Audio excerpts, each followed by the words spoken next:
Assalamualaikum. Kami daripada unit BM2 akan membuat perbincangan mengenai tajuk ayat tunggal. Jadi ahli kumpulan kami termasuklah Nur Hasha Aliyah, Nur Iman Balkis, Nur Najah Natasha, saya sendiri dan Nur Ainul Azwar.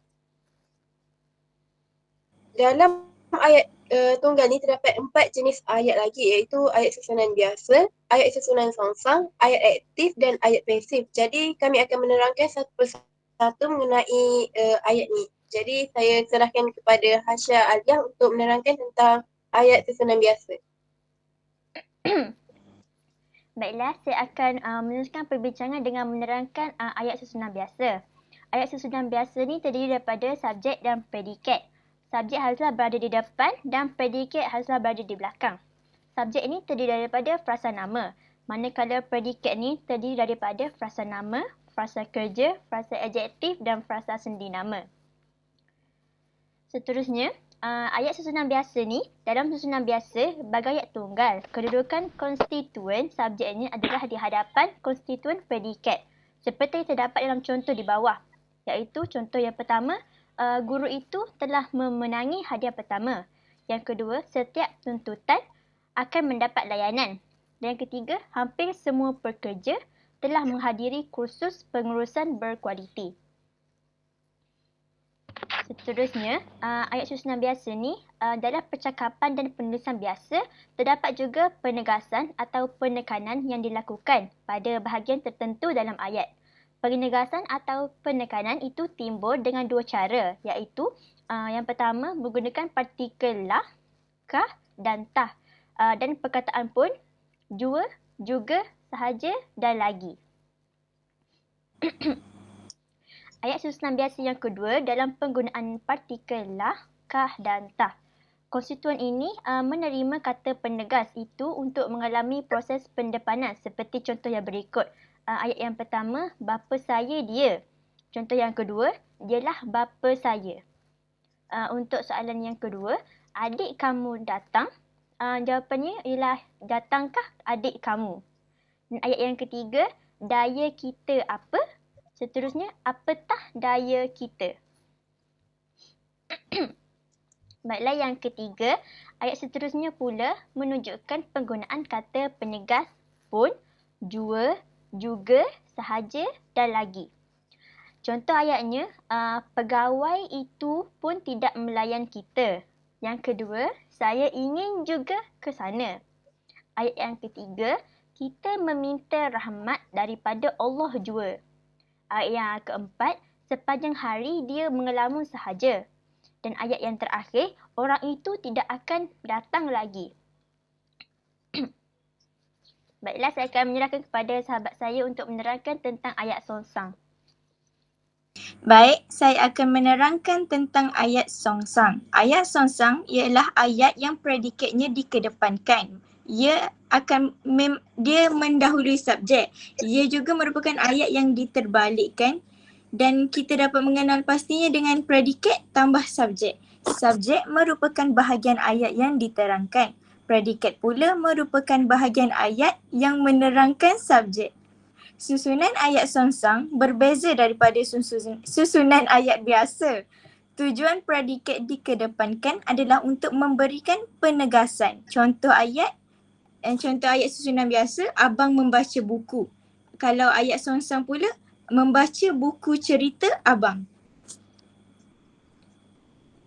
Tips dia, jangan tambah perkataan, ubah kedudukan sahaja, jangan tambah imbuhan dan jangan buang perkataan. Formula. Bagi membantu pelajar menukarkan ayat susunan biasa kepada susunan songsang dengan mudah, formula digunakan. Antaranya ialah formula 2-1-3, 2-3-1, 3-2-1, 3-1 dan 2. Manakala bagi ayat yang hanya menggunakan subjek dan predikat, kita hanya menggunakan formula 2 tambah 1 kerana ia tidak mempunyai keterangan. Baik, ini contoh ayat susunan biasa. Subjek ibunya, Azmirul, baju itu, rumah Aiman. Kalau predikat pula guru, bermain bola, sangat cantik, di taman permai. Kalau penerangan di sekolah menengah dan di padang sekolah.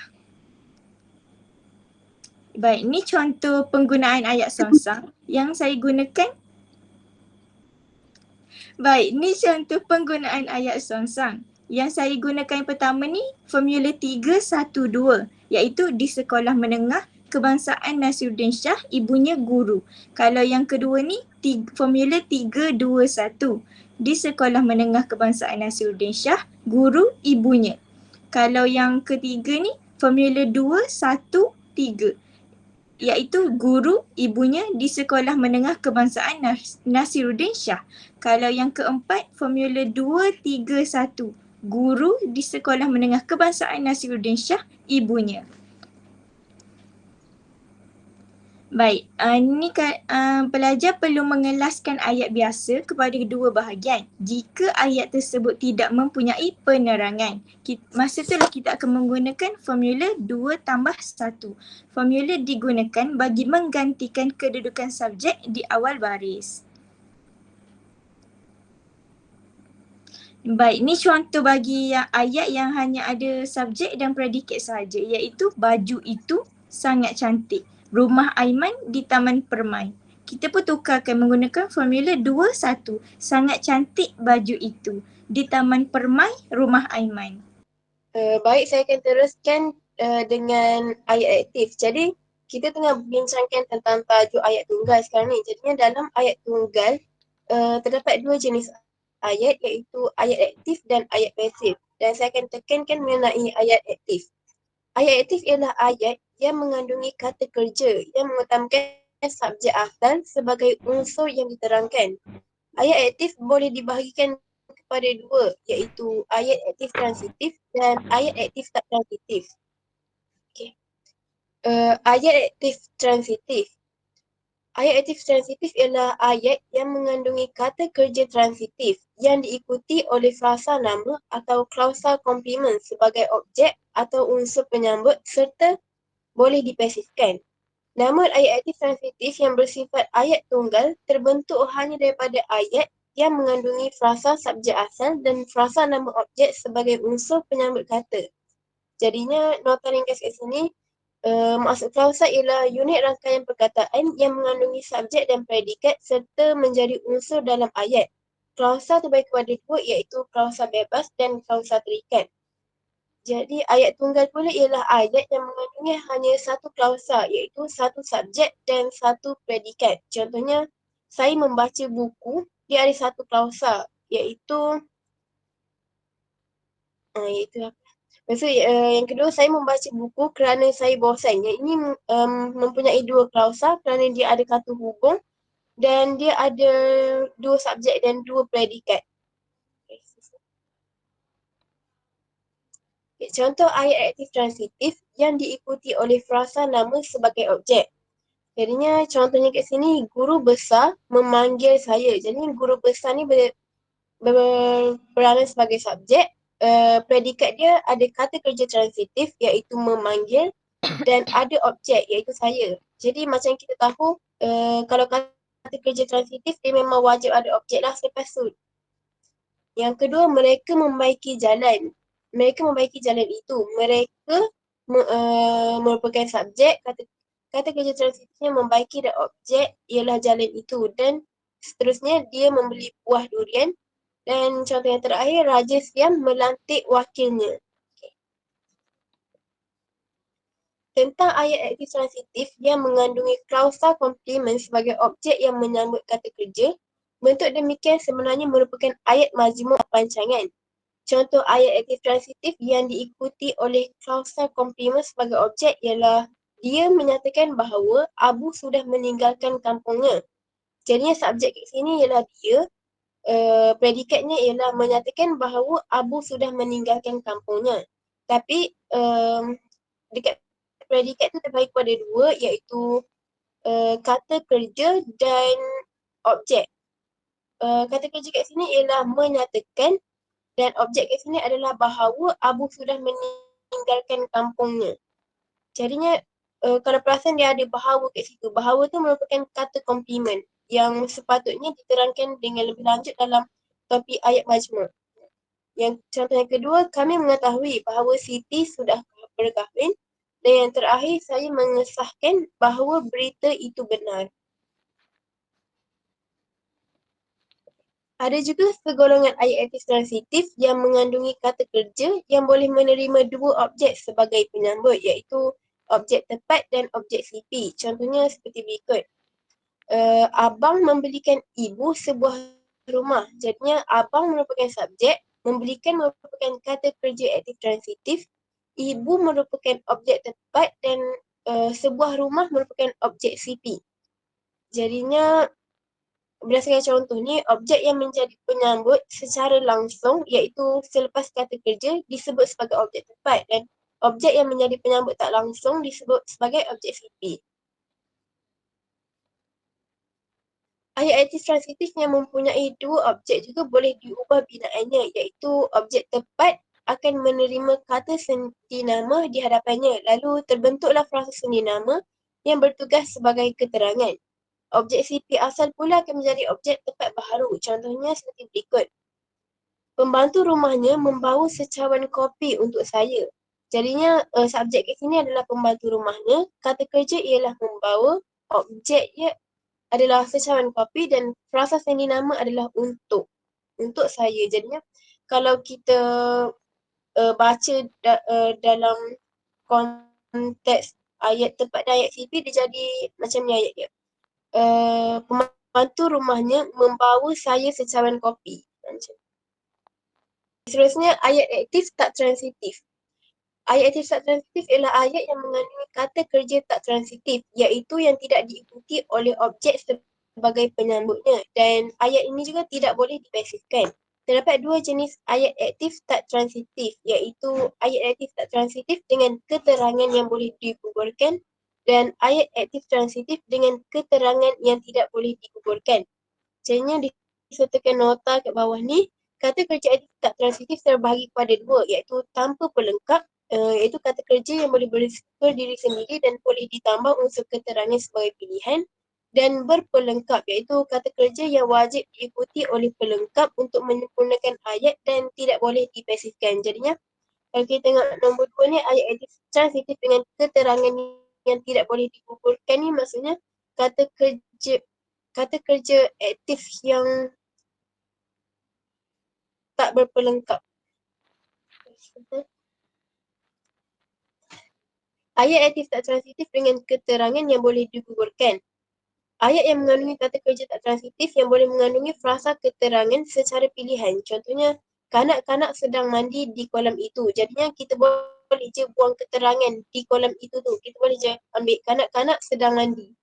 Yang kedua, kakak menangis sepanjang hari di dalam biliknya. Jadi kita boleh buang di dalam biliknya tu dan kita ambil kakak menangis sepanjang hari je. Jadinya yang kedua, ayat aktif tak transitif dengan keterangan yang tidak boleh digugurkan, iaitu ayat yang mengandungi kata kerja yang mesti diikuti oleh unsur pelengkap untuk menyempurnakan ayat. Unsur pelengkap berfungsi sebagai frasa keterangan. Contohnya, dia berada di Kuala Lumpur. Dia merupakan subjek, berada merupakan kata kerja dan di Kuala Lumpur tu merupakan keterangan yang wajib adalah. Terus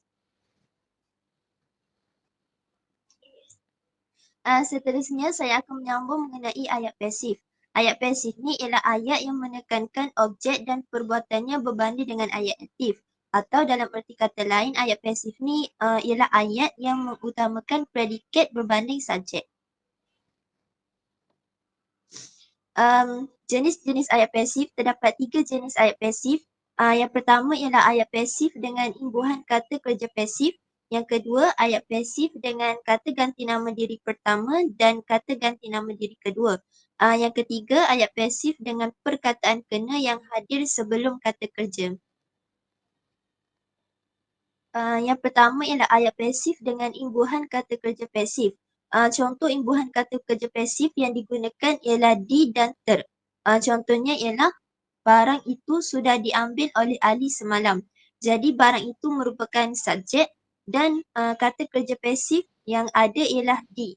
Jadi contoh yang kedua ialah sampah sarap dibakar oleh ayah pagi tadi. Next. Untuk ayat pasif dengan kata kerja pasif D, kata sendi nama oleh boleh digugurkan tanpa menjejaskan makna atau struktur ayat. Contohnya, barang itu sudah dihantar oleh Ali semalam. Ayat itu betul dan kalau kita buang perkataan oleh pun ayat itu still menjadi betul. Contohnya, barang itu sudah dihantar Ali semalam. Untuk ayat pasif dengan kata kerja pasif kata sendi nama oleh tidak boleh digugurkan. Contohnya, istana raja terbina oleh rakyat dalam masa 1 tahun. Contoh yang kedua, apabila kita buang perkataan oleh, ayat itu akan menjadi salah. Sebabnya, ayat menjadi tidak gramatis. Contohnya, istana raja terbina rakyat dalam masa 1 tahun. Jadi, ayat pertama tu kita dapat terangkan bahawa istana raja tu dibina oleh rakyat, maksudnya terbina oleh rakyat. Tapi kalau ayat yang kedua, maksudnya istana raja tu terbina rakyat. Sebab itulah ayat kedua tu salah. Ini nota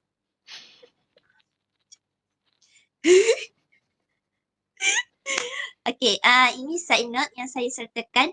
Sekiranya binaan oleh tambah frasa nama itu terletak jauh daripada kata kerja, maka perkataan oleh tidak boleh digugurkan. Contohnya seperti berikut. Sampah sarap dibakar pagi tadi oleh ayah. Sampah sarap dibakar pagi tadi ayah. Okey, ayat yang pertama betul, ayat yang kedua salah. Maksudnya di sini, perkataan kata kerja dibakar itu terletak jauh dengan perkataan oleh. Jadi oleh itu tidak boleh digugurkan sebab pada ayat pertama kita tengok kata kerja dipisahkan oleh pagi tadi. Mana nak terangkan ni? Macam gitulah. Maksudnya dibakar tu kan kata kerja. Oleh tu tambah frasa nama oleh ayah. Jadi dibakar dengan oleh ayah tu dipisahkan dengan perkataan pagi tadi. Jadi dalam ayat, kalau kita buat ayat, kalau kata kerja tu dia terletak jauh dengan oleh dan frasa nama, kita kena wajib letak oleh dan frasa nama. Tapi kalau macam kita tak letak oleh tu, dia akan jadi salah ayat tu. Next. Apa maksud side note tu? Nota tambahan. Okey. Ayat pasif dengan kata ganti nama pertama dan kedua. Untuk ayat pasif bentuk ini, kata ganti nama diri diletakkan di hadapan kata kerja dasar. Hal ini berlaku kerana kata ganti nama diri pertama dan kedua tidak boleh menerima kata kerja dengan imbuhan pasif di. Contohnya, kerja itu sudah saya selesaikan semalam. Contoh yang kedua, makanan itu belum aku rasai lagi. Jadi kalau kata kerja, kalau kata ganti nama diri pertama dan kedua, apabila kita buat ayat, kita tak boleh letak kata kerja dengan imbuhan di. Gitu. Okay, next. Yang terakhir ialah ayat pasif dengan kata bantu pasif kena. Ayat pasif jenis ini mengandungi perkataan kena di hadapan kata kerja dasar yang tidak menerima awalan. Binaan oleh dan frasa nama boleh secara pilihan sama ada diletakkan atau digugurkan. Seperti contoh yang berikut. Contoh yang pertama, pencuri itu kena tangkap oleh polis. Maksudnya keterangan yang dekat belakang tu dia optional. Kita nak letak pun boleh, kita tak sila letak pun tak apa. Contohnya ayat pertama tu, pencuri itu kena tangkap. Kita berhenti dekat situ pun ayat tu dah betul. Gitu. Setakat itu sahaja perbincangan oleh kami. Sekian, terima kasih.